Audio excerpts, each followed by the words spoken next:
Num mercado cheio de ruído e volatilidade, há empresas que passam despercebidas até que olhamos de perto e percebemos que escondem negócios incrivelmente rentáveis. A Cactus é uma dessas histórias, discreta, industrial, mas com margens que fariam corar muitas empresas de tecnologia. Hoje vamos então olhar para além dos números desta empresa, entender como é que ela faz dinheiro, como é que consegue manter a rentabilidade, mesmo quando o petróleo começa a vacilar e se o preço atual das ações oferece ou não uma boa oportunidade. Fica desse lado e vamos a isso.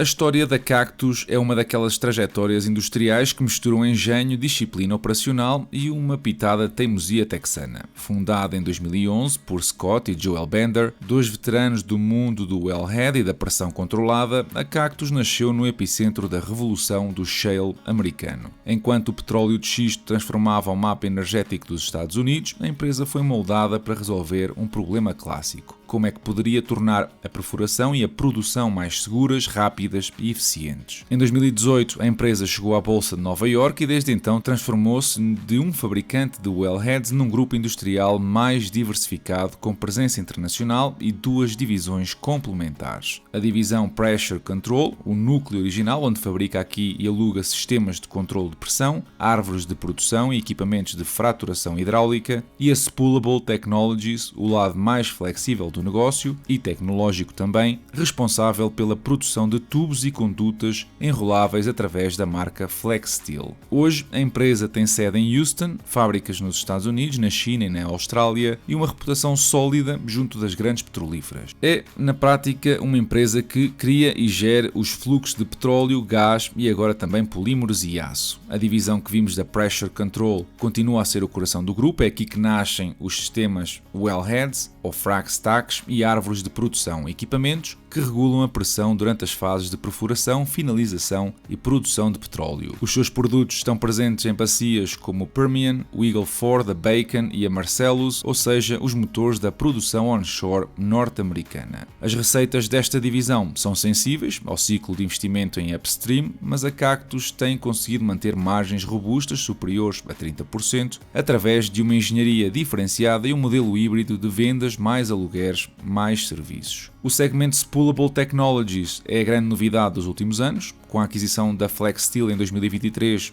ali à volta dos 650 milhões, a Cactus passou a controlar uma das marcas mais respeitadas de condutas flexíveis e resistentes, usadas nos pipelines de produção, em gathering e transporte de fluidos. E o segredo aqui é o tubo FlexSteel, que combina polímeros e aço helicoidal, reduzindo os custos de instalação, a manutenção e as falhas operacionais. Além da eficiência, o FlexSteel tem também uma vantagem difícil de copiar: resiste à corrosão e ao stress cíclico, o que o torna uma alternativa muito válida e sustentável face ao aço tradicional. A operação foi rapidamente integrada, criando a divisão Spoolable Technologies, responsável por cerca de 34% da receita em 2025. O modelo económico da empresa é uma lição de engenharia financeira aplicada ao mundo físico. A empresa não vive apenas da venda dos equipamentos, vive de um ecossistema completo em torno deles. Cada componente que fabrica é uma porta de entrada para anos de serviços, de alugueres e manutenção. Por agora, a principal fonte de receitas continua a ser a venda de produtos, os sistemas de cabeça de poço, árvores de produção, tubos e acessórios FlexSteel, que representam a maioria das vendas anuais. Estes produtos estão presentes em todas as fases do ciclo de vida de um poço, desde a perfuração inicial até à produção contínua. Depois, há a parte recorrente e previsível do negócio, que são os alugueres de equipamento e os serviços de campo. Quando uma empresa de exploração instala um sistema Cactus, raramente o faz sozinha. Técnicos especializados da própria empresa acompanham a instalação, calibram os sistemas e garantem o funcionamento adequado. E quando o equipamento precisa de ser reparado, atualizado ou substituído, o cliente vai regressar inevitavelmente à Cactus. Esta integração entre produto, serviço e renda cria um modelo de negócio misto, onde as vendas são cíclicas, mas o aftermarket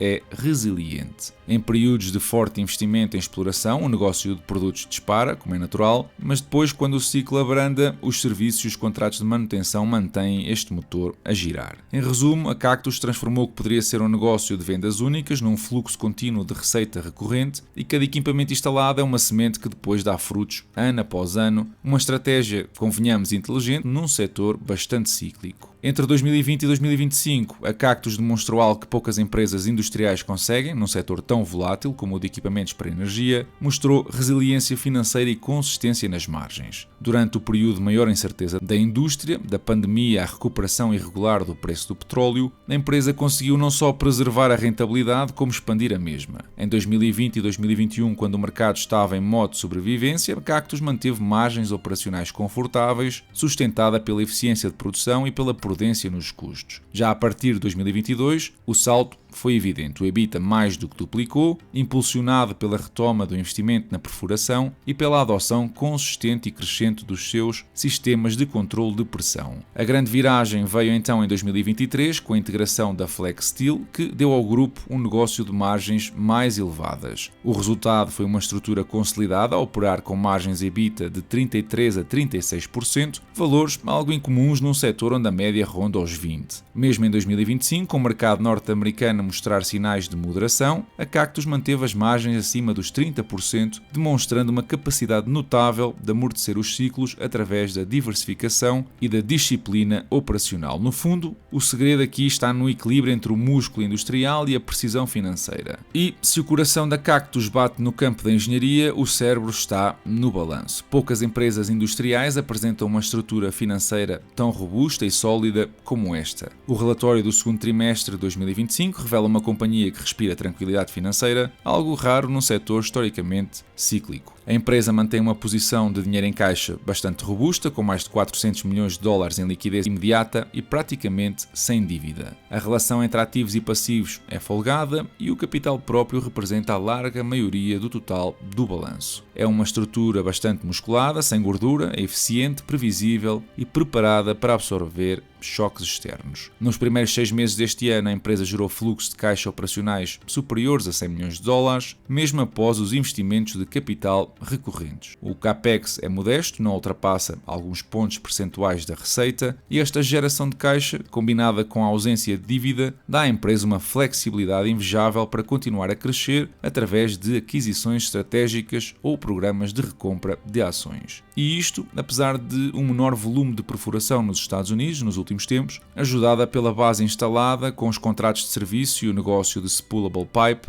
a funcionarem, como eu disse, como um amortecedor natural. Existem aqui alguns compromissos fiscais herdados da estrutura pós-IPO, nomeadamente o chamado Tax Receivable Agreement, mas é um mecanismo contabilístico sem grande impacto na margem de solvência da empresa. Em termos práticos, a Cactus tem aqui um balanço bastante limpo e margem de manobra total, uma raridade num setor onde o endividamento costuma ser a normalidade. Por falar em aquisições, a Cactus é uma colecionadora disciplinada de ativos. O primeiro movimento grande foi o da Flex Steel, em 2023, que trouxe tecnologia, diversificação e um novo segmento de crescimento, e o próximo passo foi ainda mais ambicioso. Em junho deste ano, a empresa anunciou um acordo para comprar o negócio da pressão de superfície da Baker Hughes. Esta operação, que ainda está pendente da aprovação final, vai criar um verdadeiro líder global em soluções de controle e pressão onshore, unindo duas marcas históricas e complementares. E o racional nesta estratégia é bastante claro. A empresa ganha escala, ganha também sinergias comerciais, com cross-selling entre produtos das duas empresas e a expansão internacional, já que a Baker Hughes tem uma forte presença fora dos Estados Unidos. Quando concluída a operação, o mercado estima que pode acrescentar mais de 300 a 400 milhões em receita anual e ali à volta de 100 milhões de EBITDA adicional, algo que a empresa veio confirmar. Reparem como a trajetória da receita a nível histórico é de crescimento, quase 20% ao ano, embalada precisamente por estas aquisições que eu mencionei. No que respeita ao moat e num setor em que o aço parece um produto indiferenciado, a Cactus encontrou um fosso competitivo na engenharia ou na eficiência de campo. O sistema Safe Drill é um exemplo de engenharia aplicada, reduz o tempo de instalação, elimina operações perigosas e aumenta a segurança dos operadores. Cada minuto poupado num poço equivale a milhares de dólares e isso é música para os ouvidos de qualquer operador. Temos também a tecnologia Flex Steel, combina durabilidade, resistência e facilidade na instalação, é mais leve, mais rápida de montar e praticamente imune à corrosão, e em setores como o da água, da energia limpa e CO2, este produto tem potencial para crescer fora da indústria de petróleo e gás, diversificando assim o risco ou a exposição da empresa. E depois, a cultura operacional disciplinada, onde a Cactus mantém um modelo leve em ativos, com capex anual inferior a 3% da receita e margens EBITDA muito superiores à de toda a concorrência. Essa concorrência é um campo de batalha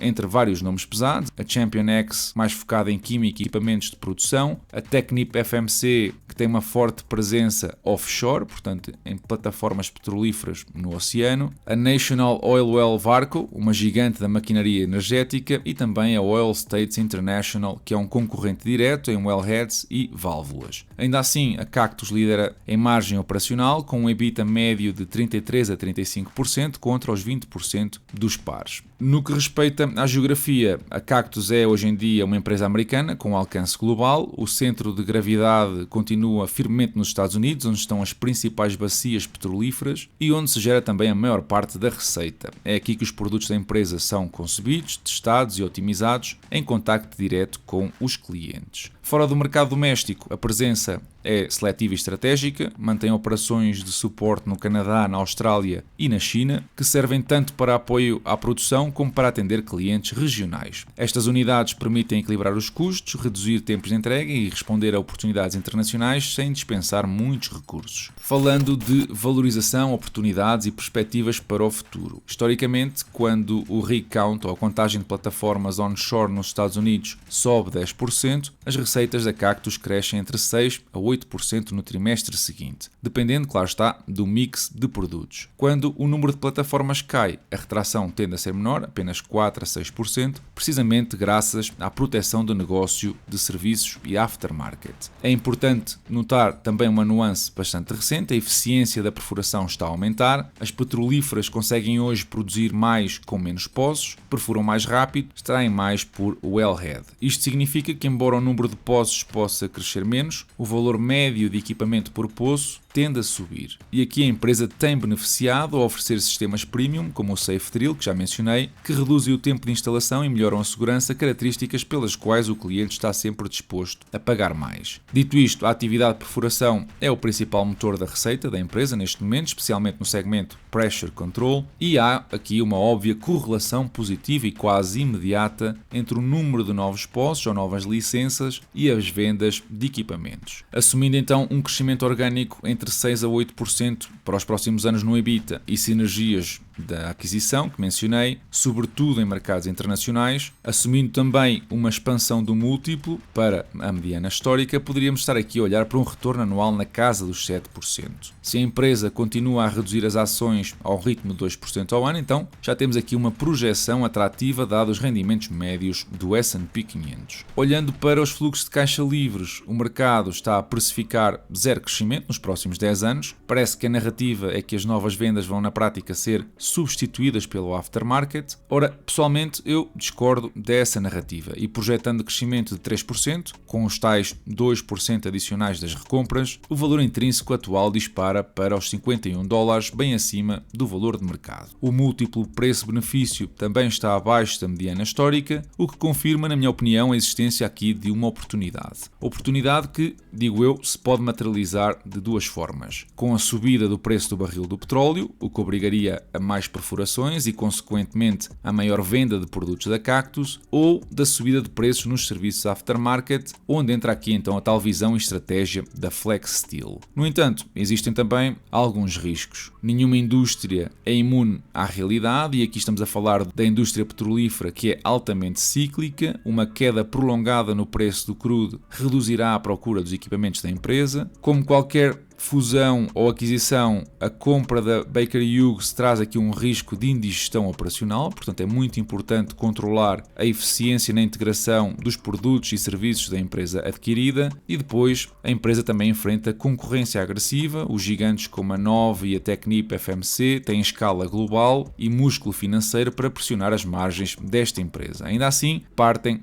atrás. Em jeito de conclusão, a Cactus é uma daquelas empresas que simbolizam o melhor da engenharia americana moderna, é pragmática, disciplinada e sempre em busca da eficiência. Em apenas uma década passou de uma startup a referência global em soluções de controle e pressão e tecnologia spoolable, tem um balanço limpo, margens de elite e uma cultura de execução cirúrgica. 3 ingredientes muito raros num setor volátil. A aquisição da Baker Hughes vai ser o verdadeiro teste de maturidade à empresa. Se for bem integrada, pode transformar a Cactus num líder mundial absoluto em equipamentos onshore, e a mim parece-me que existe aqui um claro upside muito interessante de De qualquer forma, gostaria de conhecer a tua opinião sobre esta empresa, assim que passa pela caixa de comentários e partilha o teu bitite. Esta semana foi bastante positiva para a maioria dos índices mundiais, com China e Estados Unidos a liderarem os ganhos com performances superiores a 2%. Parece também que a aposta na digitalização já fez o PIB português subir cerca de 13%. Pois é, segundo um estudo da ACEPI e da Porto Business School, o impacto digital na economia não é só teoria, é dinheiro real a circular. Estamos a falar de mais empregos, mais salários, mais produtividade, tudo porque empresas começaram finalmente a usar tecnologia a sério. Do pequeno negócio que vende online ao agricultor que usa sensores no campo. Mas há aqui um detalhe curioso. O estudo diz que o problema já não é a falta de tecnologia, é a forma como a usamos. Ou seja, temos as ferramentas, mas falta cultura digital e uma gestão moderna. No fundo, o digital já nos pôs a crescer, agora falta aprender a pensar digital também. A inflação nos Estados Unidos voltou a subir ligeiramente em setembro, fixando-se nos 3% em termos anuais, segundo o índice de preços ao consumidor. O aumento foi impulsionado sobretudo pelos custos da energia e da alimentação, que subiram 2,8% e 3,1% respectivamente. E apesar do valor estar longe dos picos de 2022, esta subida interrompe a trajetória de desaceleração e levanta então dúvidas sobre a rapidez com que a Reserva Federal vai avançar para cortes nas taxas de juros. Os mercados estão a reagir com alguma cautela, interpretando estes dados como sinal de que o processo de desinflação pode estar a perder força. Ainda assim, com a economia americana a manter níveis sólidos de emprego e consumo, a Fed deverá manter uma postura prudente, evitando movimentos potencialmente precipitados que comprometam o equilíbrio entre o crescimento e a estabilidade nos preços. O estudo Purchasing Power Europe 2025 da Geomarketing revela que em Portugal o poder de compra per capita se situa nos 17 mil euros, abaixo da média europeia, que são os 20 mil euros. Portugal, neste caso, ocupa o 22º lugar entre 42 países. No entanto, há boas notícias. Em relação ao ano anterior,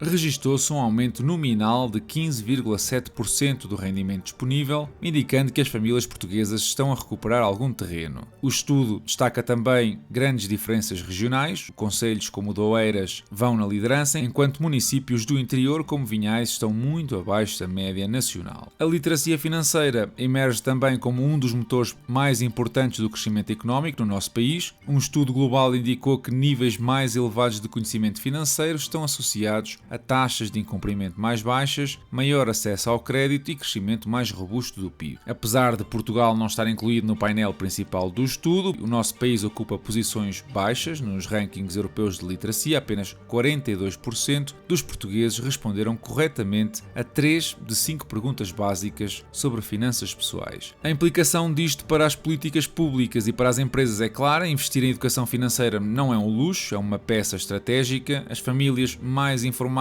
tomam melhores decisões, endividam-se com maior prudência, poupam e investem muito melhor. No que toca ao portfólio, vimos uma subida de dividendo de 2% por parte da Pinnacle West Capital, tendo fechado o mesmo perto dos 105 mil dólares nesta semana. A nível de dividendos, arrecadou mais de 90 dólares neste mês de outubro. Já a performance anual supera os 15%, ligeiramente acima do S&P 500. E é tudo por hoje. Ajuda ao canal deixando o teu like, partilha o episódio com os teus amigos e segue-me no Instagram e no Spotify, onde eu subo conteúdo diferente. Se queres ter acesso a análises exclusivas como esta e a uma comunidade de mais de 200 pessoas, então passa pelo Patreon, onde tens imenso material didático e investidores para te ajudar na tua jornada. Da minha parte, eu desejo-vos uma excelente semana e bons investimentos.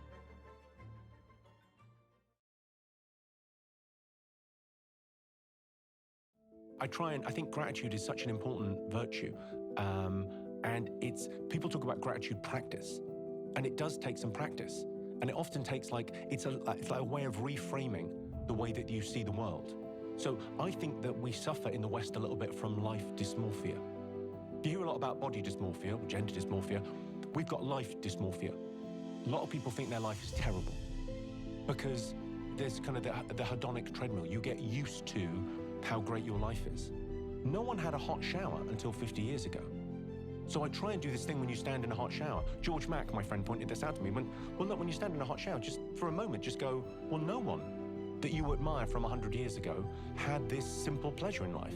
And when you look at the world that we live in, we're like, there's been 100 billion people, ever, right? We are in the top percentile in terms of the luck that we have had. The lives, like the calorific intake that we just take for granted. The fact that our children don't die, in the first year. The modern medicine and our lives and the entertainment that we get. We're living like kings.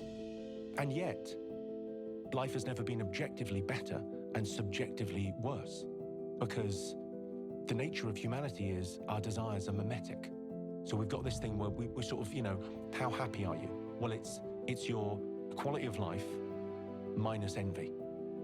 That's how happy you are. And it's easy to look at everyone else and how they're doing and not take pleasure in what you have.